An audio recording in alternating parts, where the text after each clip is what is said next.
नमस्कार दोस्तों, मेरा नाम है दिनेश। स्वागत है आपका मेरे यूट्यूब चैनल पे। आज मैं पॉडकास्ट में लेके आया हूँ कर्नल अजय रैना सर को।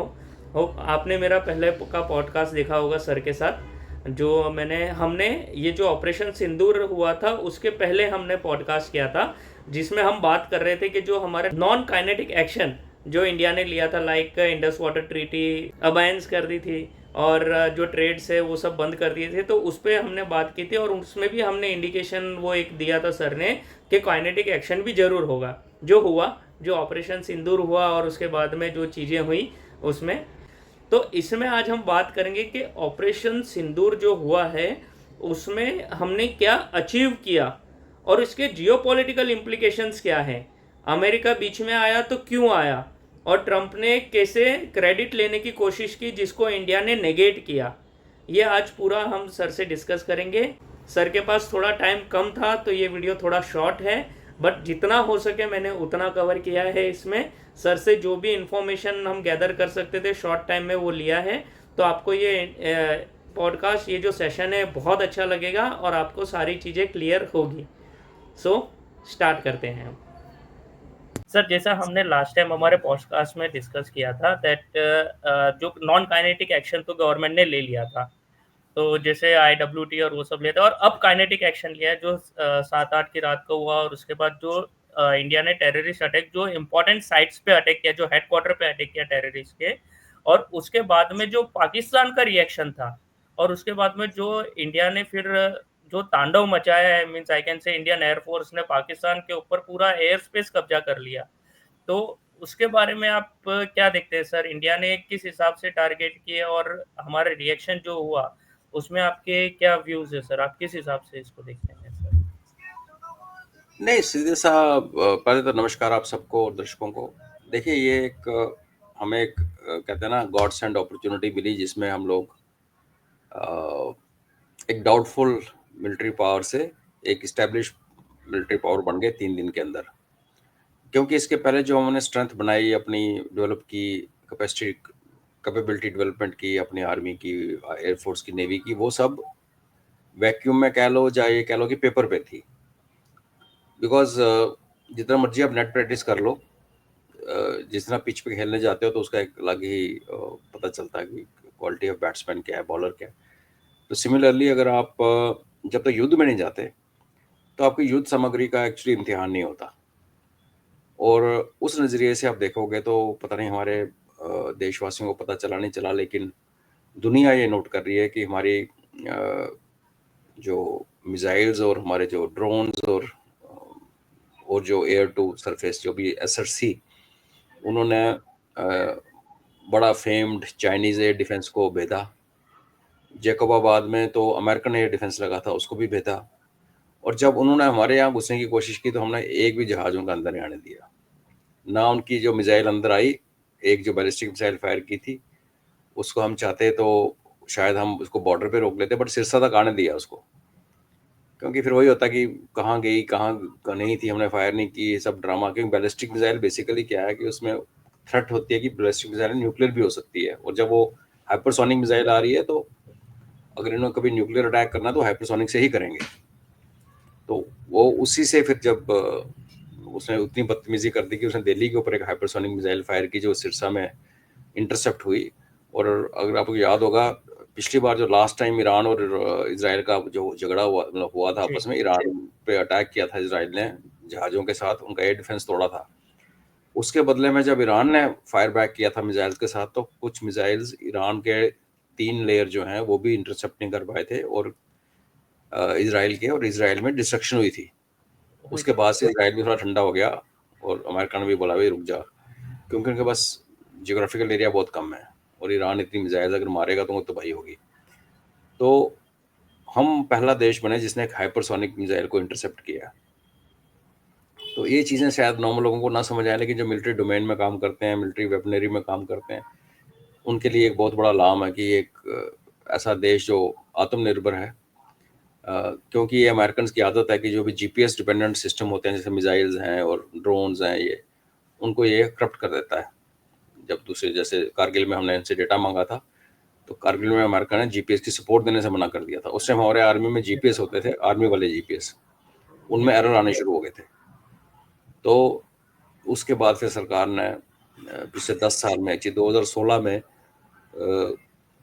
16, हाँ 16 ही कह लो, 16 में 14 में सरकार आई, पहले वो अपने जो 16 भी में किया था सर। 16 से शुरू हुआ।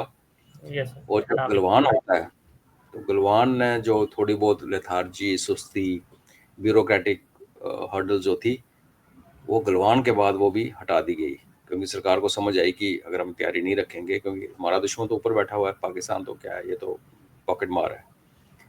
तो उसका इस सारे का जो तैयारी का जो तैयारी, और उस तैयारी में सिर्फ ये नहीं कि हमने बाहर से सामान खरीद लिया या कुछ अपनी गन्स बना ली, वो भी है, लेकिन जो हमारे पास था और जो पुराना एसेट्स, क्योंकि यूक्रेन को देख के भी लग रहा था, और चाइना के साथ भी ऑलमोस्ट कंफर्म है कि कभी लड़ाई होगी तो ये रिमोट लड़ाई होगी, ऐसे वाली ही, मिसाइल चलेंगी, एयरक्राफ्ट चलेंगे, और ग्राउंड पे वो लड़ने नहीं आएगा, वो तो मार खाता है, उसको उसकी वीकनेस है, हिमालय में नहीं लड़ सकता वो।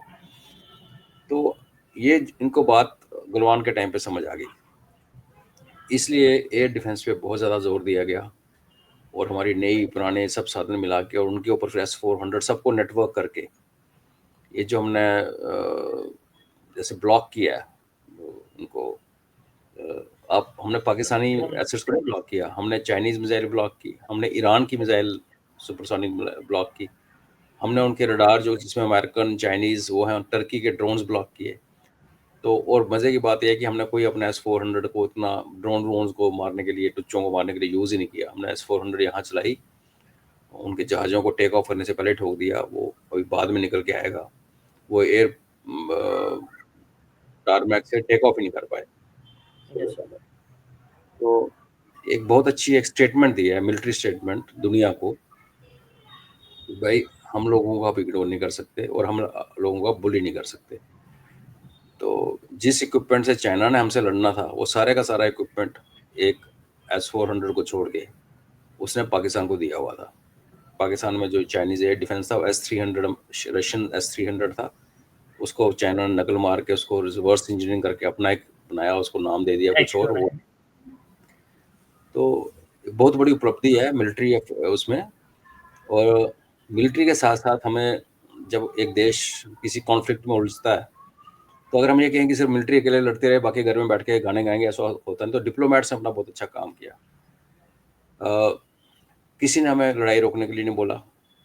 इनफैक्ट सो कॉल्ड जब हुआ स्टॉपेज ऑफ फायरिंग, जिसको लोग गलती से सीज फायर कह रहे हैं, उसके 24 घंटे पहले JD वांस का स्टेटमेंट आया कि दोनों देश हैं ठीक, आपस में उलझे हैं, कर लेंगे। मतलब उसने कोशिश की, हमने उसको बोला तो अपने घर में बैठ चुप करके।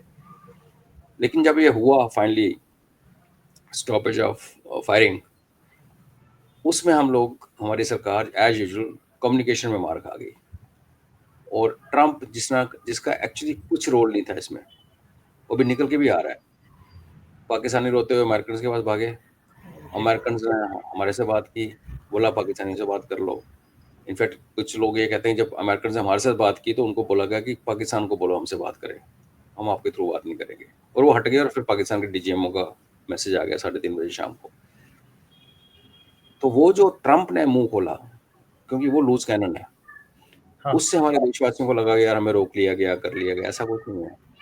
पहले 5-6 घंटे मैंने उसके बाद ट्वीट नहीं किया, क्योंकि ऐसी जगहों पे इस टाइम पे ना पेशेंस रखनी चाहिए। ऐसा जब हो जाए और आप कमेंट कर रहे हो और आपको लोग फॉलो करते हैं 30-35 हज़ार, तो फिर रिस्पॉन्सिबिलिटी होती है कि यार कुछ ऐसा शगुफा ना छोड़ दें।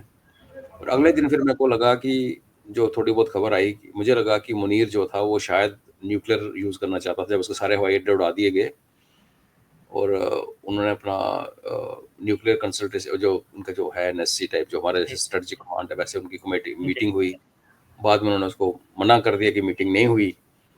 तो शक पड़ा कि शायद मुनीर एज ए फौजी, मुल्ला फौजी, ने शायद बोला होगा कि हम न्यूक्लियर यूज़ करते हैं। और उस टाइम पाकिस्तानी जो पॉलिटिकल लीडरशिप है, उन्होंने शायद अमेरिकन को किया होगा। तो फिर मेरे को ये वरी थी कि अगर ऐसा है कि जब भी मुनीर बोलेगा तो अमेरिका में बोलेगा इनको मारना बंद कर दो, फिर तो ये ब्लैकमेल हो गया। ब्लैकमेल हो लेकिन गया। फिर ये बातें खुली कि हमने उनके न्यूक्लियर एसेट्स को डैमेज किया है, हमने उनको वहाँ मारा जहाँ वो सोच नहीं सकते थे। और अभी रेडिएशन की लीकेज की बातें चल रही हैं, कंफर्म नहीं है, लेकिन अगर आप बोरॉन 10 इजिप्ट से मंगवा रहे हो, चाइना से मंगवा रहे हो, एक वो रेडियो एक्टिविटी ढूंढने वाला जहाज ऊपर घूमता रहा पूरी रात और अभी भी यहीं घूम रहा है, तो कुछ गांव खाली कराए दिए गए हैं। तो यस। रेडिएशन है या नहीं है, या खतरा है, कुछ भी हो सकता है। तो वो जो कारनामा हमने किया लास्ट में, उससे वो पाकिस्तान को पैनिक मच गया, क्योंकि वो जो उसका कॉम्प्लेक्स है, बड़ा पुराना कॉम्प्लेक्स है, उसके अंदर काफ़ी टनल्स हैं, उसके अंदर जो लोग थे वो तो हो गए ख़त्म, क्योंकि वो बड़ा सील्ड होता है, प्रोटेक्टेड होता है, और हमने उनकी एंट्री और एग्जिट पे मारा है, जो मुझे पता है। क्योंकि हमारी सरकार तो डिनाई कर रही है, कल एयर डीजी वो एयर उन्होंने ऑपरेशन। बहुत बढ़िया से डिनाई किया हाँ, सर स्माइल मैंने वो करके। सब वीडियो सबने देखे हैं। जी। तो ऐसा हुआ है कि, और सरगोदा में शायद प्लूटोनियम होता है, यूरेनियम कम होता है, प्लूटोनियम, दोनों में से न्यूक्लियर वेपन बनते हैं। तो ये जब तक बैठे हैं आराम से, रिएक्ट नहीं कर रहे एक दूसरे के साथ, क्रिटिकल मास के नीचे हैं, तो कुछ नहीं होता, लेकिन एक बार झटका लग जाए बहुत ज़्यादा कॉम्प्लेक्स में, शॉक वेव जिसको कहते हैं, तो वो फटेंगे तो नहीं न्यूक्लियर बॉम्ब की तरह, लेकिन उनका जो स्टेबिलिटी खत्म हो जाएगी, और ये चीज़ें, रेडियो एक्टिव चीज़ें स्टेबल नहीं रहती, तो ये फिर रेडियो एक्टिव रेज और रेडिएशन निकालना शुरू करती है। तबाही मचाती है वो सर। तो अभी इतना तो है कि उसके अंदर जो लोग थे, उनके साइंटिस्ट थे या जो भी थे, वो तो हो गए खत्म। उस कॉम्प्लेक्स में भी कोई नहीं जाएगा अंदर, अगर उसमें एक थोड़ी सी भी लीकेज हुई, तो किसी ने, कोई शेर ऐसा नहीं है कि जो बोलेगा मैं अंदर जाता हूँ, क्योंकि वो आएगा जाएगा, वापस नहीं आएगा, वापस आएगा तो कंटेमिनेट होके आएगा, तो उनको सील करना पड़ेगा। तो उसका एक इम्प्लीकेशन ये आता है कि अगर ऐसा हुआ प्रैक्टिकली, तो ये तो नहीं कि सारे उनके न्यूक्लियर वॉर हेड एक ही जगह है, और जगह भी हैं, तो फिर अमेरिका को एक रीज़न मिलेगा ये बोलने के लिए कि भाई तुम अपने न्यूक्लियर असर की रक्षा नहीं कर सकते, तो हमें इनको यहाँ से निकालना पड़ेगा, अपनी कस्टडी में लेना पड़ेगा, शायद सऊदीज़ को दे दें वो। तो होगा क्या, न्यूक्स का बाद में देखेंगे, लेकिन काफ़ी सारे जिसको कहते हैं ना, जो दुनिया में कभी हुए नहीं, कि न्यूक्लियर पावर को आपने 3 दिन के अंदर घुटने पे ला दिया, आपने उसकी एसेट्स घर में घुस के इतने प्यार से उनको ठोका कि तबाही मचा दी आपने मेनलैंड में, पंजाब में, और जो उन्होंने कभी सोचा ही नहीं था, उनको ये लगता था कि ये पीओजे के में मारेंगे जो भी होगा। तो हमें गर्व होना चाहिए। और ये जो ट्रंप ने मुंह खोला, और ट्रंप उसके बाद उसने चुप करके बैठ गया, अब 3 घंटे के बाद पाकिस्तान ने फिर फायरिंग शुरू कर दी, तो जो भी ट्रंप का क्रेडिट था वो वैसे भी खत्म हो गया। और आज हमारे प्रधानमंत्री जी का कल स्पीच आई, आज foreign spokes person, foreign ministry की जो बात थी, बड़ा क्लियर कट बोला कि कोई लेना देना नहीं है इनका, हमारे जो बात हुई, पाकिस्तान ने हमें रिक्वेस्ट की और हम मान गए। तो जो ऑब्जेक्टिव था कि उन लोगों को मारना, पीटना जिन्होंने ये गंद मचा रखा, तो पहले टेररिस्टों के अड्डे तोड़े गए, फिर पाकिस्तान आर्मी जिनको सपोर्ट करती उनको तोड़ा गया। इसके आगे हमें कुछ करना भी नहीं था आज की डेट में। वो फिर लोगों ने खुद ही पीओजे के सपने देखने शुरू कर दिए। पॉसिबिलिटीज तो हैं, और मुझे लगता है कि अगर हम, जो जैसे आपने शुरू में कहा कि नॉन काइनेटिक मोड अगर हम जारी रखेंगे 3-4 महीने, पानी ऊपर से बंद कर दें, नीचे से तेल आना बंद कर दें, बीएलए वाले एलपीजी आना भेजना बंद कर दें, बिकॉज सारी एलपीजी बलूचिस्तान से आती है, तो ये यहाँ ये देश खत्म हो जाएगा अपने आप ही, बिना लड़ाई किए। लेकिन कोई ये सोचने लगे लोग कि ये हमने जहाज भेजे, जब मिसाइल मारी इसलिए कि पाकिस्तान के टुकड़े टुकड़े हो जाए, तो एक देश ऐसे टूटता नहीं है, टाइम लगता है। आपको सिविल करेक्ट। अंदर से टूटना है, हम क्यों बीच में घुसे? हमने हमने अपने फौजी मरवा के क्या करने हैं? हमें इंटरेस्ट ही नहीं है उनका एरिया लेने में, उनकी पॉपुलेशन अपने में हम ऐड इन करना चाहते। तो ये करेक्ट सर। ओवरऑल पिक्चर है which I thought I will just explain. जी। Correct sir. नहीं, इसमें सर एक चीज़ और पता चली है दैट आप भले जो प्रधानमंत्री जी ने भी बोला कि भई आप न्यूक्लियर ब्लफ अब नहीं चलेगा। जो आप हमेशा आप एक ब्लैकमेल कर देते कि हम न्यूक्लियर कंट्री है, बिकॉज़ पाकिस्तान न्यूक्लियर के अलावा बात ही नहीं करता था। एवरी टाइम न्यूक्लियर, न्यूक्लियर, तो एक क्लियर मैसेज है कि न्यूक्लियर कंट्री का ब्लफ नहीं चलेगा। हमारी रेड लाइन क्रॉस हुई जब उन्होंने फतेह मिसाइल छोड़ी और हमने फिर उनका वो खत्म कर दिया, उनका जो भी बेसिस थे वो। तो हमने वहाँ पे क्लियर लाइन ड्रॉ की। बट अभी जो प्रधानमंत्री जी ने जो कल 3 और इंडिकेशन दिए कि वो ट्रेड एंड टेरर साथ में नहीं होगा, खून एंड पानी साथ में नहीं बहेगा, और जो भी बात होगी वो पीओके पे होगी। तो उसको आप किस हिसाब से देखते हैं? क्या अब हमारा जो एक रेड लाइन है वो प्रॉपर हमेशा के लिए खींच गई है? और फिर इसका जियोपॉलिटिकल इम्प्लीकेशंस आगे क्या हो सकता है? बिकॉज़ यूएस पाकिस्तान को छोड़ नहीं सकता, ना चाइना छोड़ेगा। उन्होंने एक उनको भले मरने देंगे पर वो छोड़ेगा नहीं। तो उसमें हमारे रिलेशन फिर क्या यूएस से भी टफ हो जाएँगे? बिकॉज़ अब जैसे यूएस ट्रम्प ने अपना जो बिग माउथ है वो यूज़ किया, तो इससे इंडिया भी दुखी है। इंडियन गवर्नमेंट को भी अच्छा नहीं लगा होगा। तो हमारा उसमें रिलेशन किस हिसाब से सर आप आगे देखते हैं? और पाकिस्तान के साथ ये जियोपॉलिटिकली कैसे देखते हैं सर ये पूरे सिनेरियो को? देखो, टॉलरेंस को नीचे लाना और छोटी-छोटी बातों में मारना, ये इज़राइल बड़ी देर से करता रहा है ना? तो ऐसा नहीं है कि दुनिया उलट-पुलट हो जाएगी, पर अगर आप पावरफुल हैं और हम ऊपर कहते हैं कि रियली हम मिलिटरी स्ट्रांग है, हमारी इकोनॉमी स्ट्रांग है, तो हम फुल फ्लेज लड़ाई नहीं लड़ेंगे, लेकिन दूर से ऐसे पनिशमेंट दे सकते हैं और देनी भी चाहिए, क्योंकि दुनिया आपको ग्रांटेड रहनी शुरू कर देती है। और रही बात है एटॉमिक न्यूक्स की, तो अगर आप स्टडी करें तो 47 में पाकिस्तान ने पहला हमला किया था 1947 में कश्मीर, जम्मू एंड कश्मीर को कैप्चर करने के लिए। लेकिन 90s तक, 1990 ऑलमोस्ट अगले जितने भी 42-43 साल इसने टेररिज्म कभी नहीं फैलाया। 65 में घुसपैठिया भेजे, 71 खुद टूट गया, लेकिन टेररिज्म नहीं फैलाया कश्मीर के अंदर पाकिस्तान ने, क्योंकि उसको पता था मैं टेररिज्म फैलाऊंगा तो ये उठ के मारेगा। फिर इसने चाइना के साथ मिलकर चाइना के अंदर न्यूक्लियर ब्लास्ट किया, और इसको एक, अब इन्होंने डिक्लेयर नहीं किया, हमने डिक्लेयर नहीं किया, पर पता चल जाता है दुनिया को।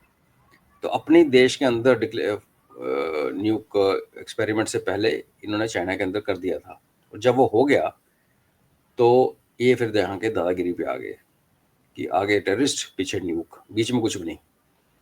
और उसका इम्पैक्ट आपको 99 के कारगिल वॉर में लगा होगा, जब हम उनको पीट पीट के भगा रहे थे, तो हमें क्लियर ऑर्डर्स थे कि आपने लाइन ऑफ कंट्रोल क्रॉस नहीं करनी। अगर हम जैसे चिकन नेक की बात करते हैं बांग्लादेश में, तो हमारे अखनूर में भी एक चिकन नेक है। हमारे ऊपर कारगिल में आज भी कारगिल टाउन, दुश्मन जब कारगिल को आप पहुंचते हो तो उसके पहले स्ट्रेचेज हैं जिसमें बड़ी बड़ी दीवारें बना रखी हैं फौज ने, बिकॉज सामने पाकिस्तान की पोस्ट है। वो आते जाते सिविल गाड़ियों पे भी अटैक करता है। जैसे आजकल सीज फायर खुला हुआ है, तो इस टाइम उस रोड पे गुजरना दिन को मुश्किल है, तो वो भी ठीक नहीं किया वो पोस्चर। क्यों? यही डर था कि भाई न्यूक कर देगा, अगर पाकिस्तान की हम ज़मीन ले लेंगे वो न्यूक्लियर अटैक करेगा। और कोई भी प्राइम मिनिस्टर, खासकर वाजपेयी साहब तो बहुत ही सज्जन आदमी थे, वो नहीं चाहते थे कि भाई मेरा दिल्ली में कोई दिल्ली उड़ जाए या बॉम्बे उड़ जाए, क्योंकि न्यूक्लियर अटैक तो होगा तो फिर नहीं बड़ी बड़ी जगह पे होगी ना। तो उसका जो सारा दौरमदार जो था वो ये था कि मेरे पास न्यूक है और मैं जो मर्जी करूं। हमारे पास क्या था कि हमारे पास भी न्यूक है, बट हम कुछ करते नहीं थे पाकिस्तान के अंदर। मनमोहन सिंह ने हालांकि शर्म शेख में मुंह खोल दिया था कि बलोचों को हम ये कर रहे हैं वो कर रहे हैं, जी। लेकिन अभी क्या हुआ है कि धीरे धीरे 2016 में जब मोदी साहब ने ये काम शुरू किया अपने डिफेंस सेक्टर पे, इसके पाकिस्तान को आइसोलेट करना शुरू किया, उसको आईएमएफ में लोन देना से मना कर दिया, एफएटीएफ की ग्रे लिस्ट में डाल दिया एफएटीएफ में, तो करते करते करते इनकी इकॉनमी टूटनी शुरू हो गई। जब इकॉनमी टूटी तो फिर लगा कि बस आज पाकिस्तान टूटा, कल पाकिस्तान टूटा, लेकिन पाकिस्तान में के लोगों को समझना चाहिए कि बहुत सारा पैसा बाहर से आता है, लोग बाहर काम करते हैं, सऊदी में, दुबई में, हर जगह पाकिस्तानी लेबर से लेके टॉयलेट साफ करने वाले हर काम करते हैं सर। में। तो वहाँ से जो पैसा आता है वो उनके फॉरेन एक्सचेंज का काम चल जाता है थोड़ा बहुत। और दूसरा क्या है कि इनकी एक पैरेलल इकॉनमी बहुत बड़ी है, जितनी इनकी जीडीपी नहीं है उससे डबल से भी ज़्यादा इनकी पैरेलल इकॉनमी है, जिसमें कैश ट्रांजैक्शंस बहुत ज़्यादा होती हैं, लेकिन उसमें एक बहुत सिग्निफिकेंट, अभी देखो हमारे पास भी बहुत तगड़ी ब्लैक इकॉनमी है, मोदी जी ने डिमोनेटाइजेशन करके तोड़ी थी लेकिन दोबारा अभी बन गई है ऑलमोस्ट, पर इनकी बहुत ज़्यादा है, इनकी अपनी ओरिजिनल से डबल है। तो उसमें क्या करते हैं कि ये जो वडेरे हैं वहाँ पे, बड़े बड़े लैंडलॉर्ड जिनके पास 1000, 2000, 3000, 4000 एकड़ ज़मीन है, तो उन्होंने क्या कर रखा है, अपनी अपनी एक ना सेना खड़ी कर रखी है, किसी ने 500 की, किसी ने 1000 की। वो लोग उनके बंधुआ मजदूरों की तरह उनके वहाँ रहते हैं, फार्म पे वहीं पे काम करते हैं, लेकिन उनका खाना पीना का लुक आफ्टर वडेरे करते हैं। तो वो लोग उनकी लेडीज़ को भी एक्सप्लॉइट करते हैं, जैसे फिल्मों में आपने देखा होगा कि जैसे एक जमींदार है जो यायाश टाइप के वैसे जी, लोग हैं। जी। लेकिन उससे फ़ायदा क्या होता है पाकिस्तान को कि जब इनके आटे दाल का प्रॉब्लम हो जाती है ना, तो वो वडेरों के पास जो लोग रहते हैं उनका खाना पीना की गारंटी है, क्योंकि वडेरे रिच है और उनकी अपनी इतनी ज़मीनें हैं कि वहाँ से फसल निकलती है।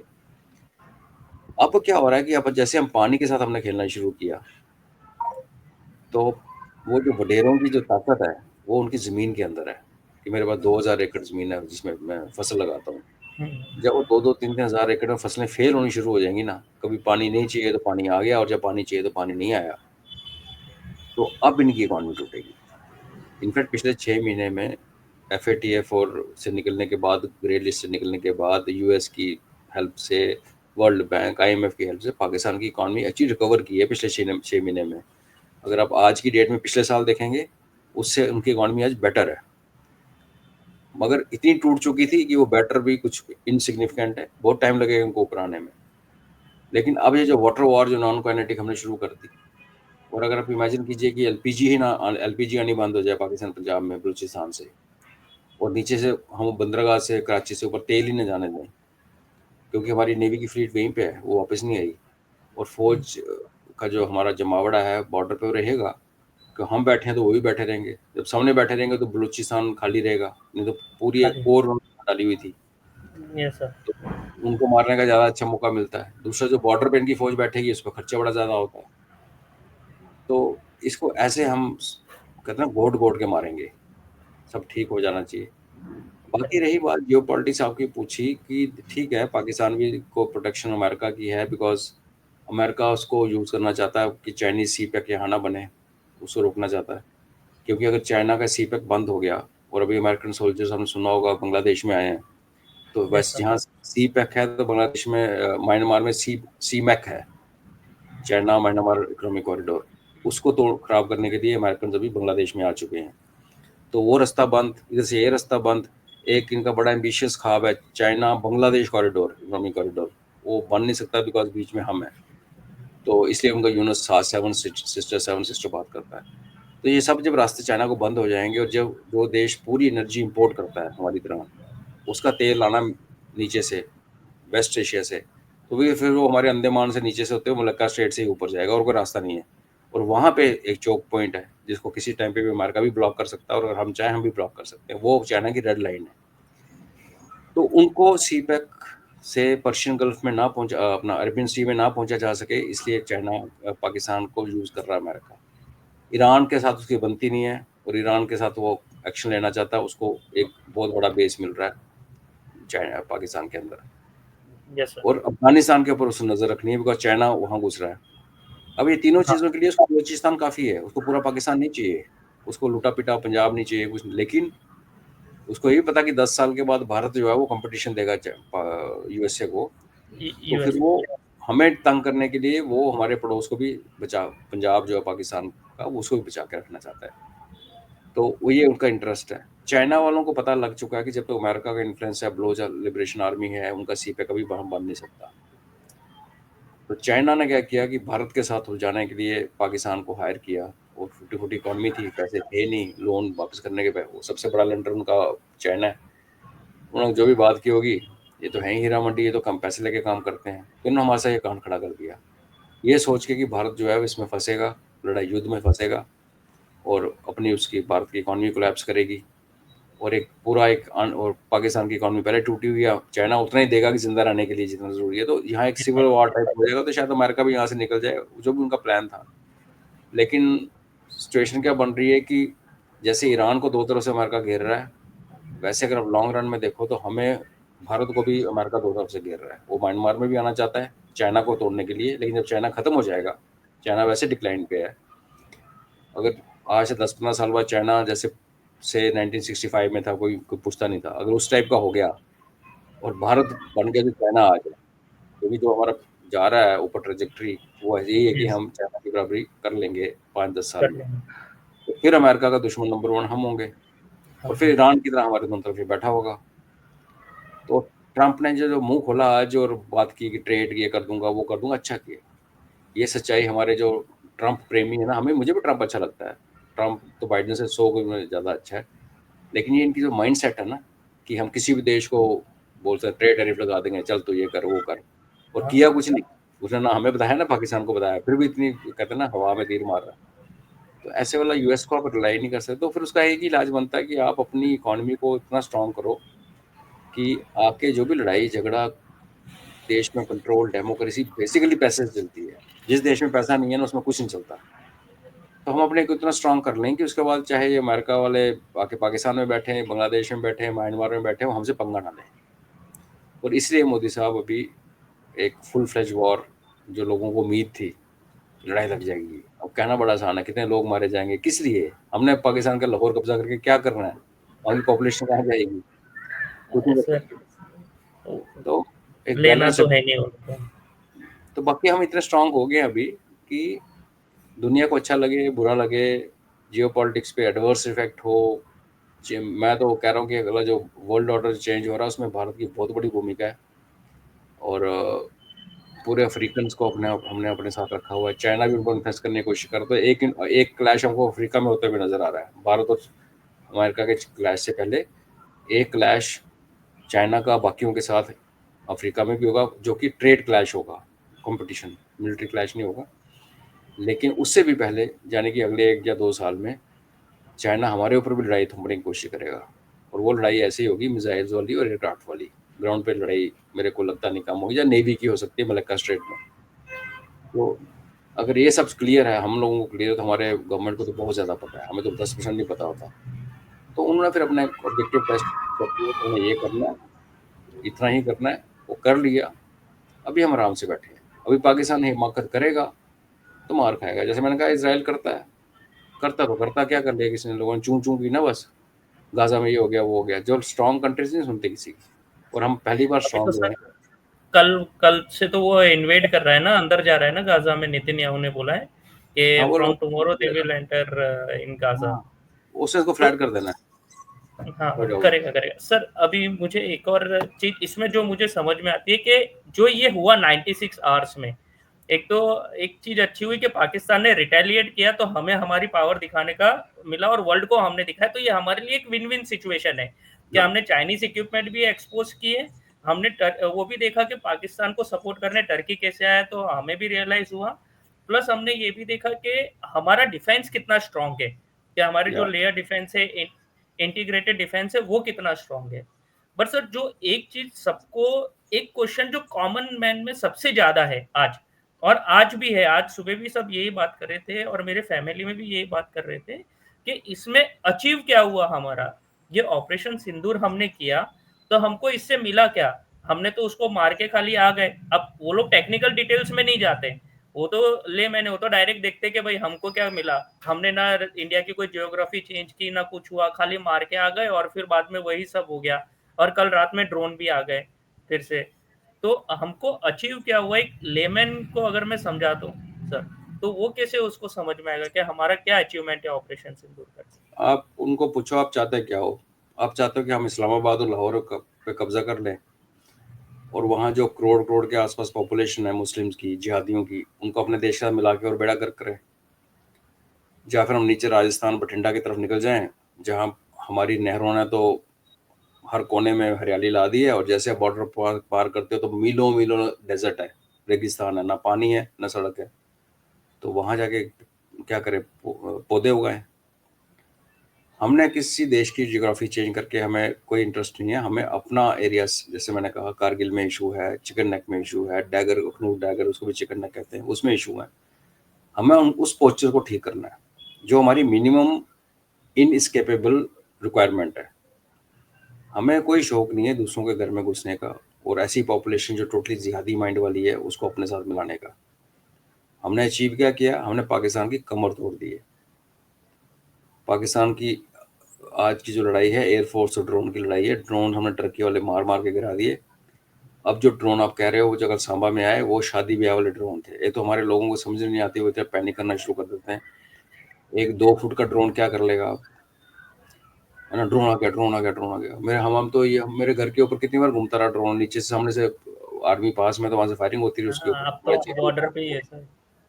हाँ, नहीं, जम्मू सिटी में भी तो ऐसा कुछ नहीं है। ड्रोन आके आपके ऊपर बम गिरा रहा है तो आपका बनता है कि आप चीखो। पर प्रॉब्लम है कि जो ड्रोन बम गिराएगा आप चीख पाओगे नहीं, आप तो खत्म हो जाओगे, तो कहानी खत्म हो गई। तो आपको पड़ोसी चीखे तो बात बनती। जस्ट बिकॉज ड्रोन आ गया, पौधों में घूम रहा हो, पेड़ों में, बस हम डर के शुरू हो गए। कल 2 लेडीज बेहोश हो गई सांबा में, हॉस्पिटल लेके जाना पड़ा। और बाद में कुछ एक बच्चे ने पत्थर मार के ड्रोन गिरा दिया। ये शादी ब्याह वाला ड्रोन है।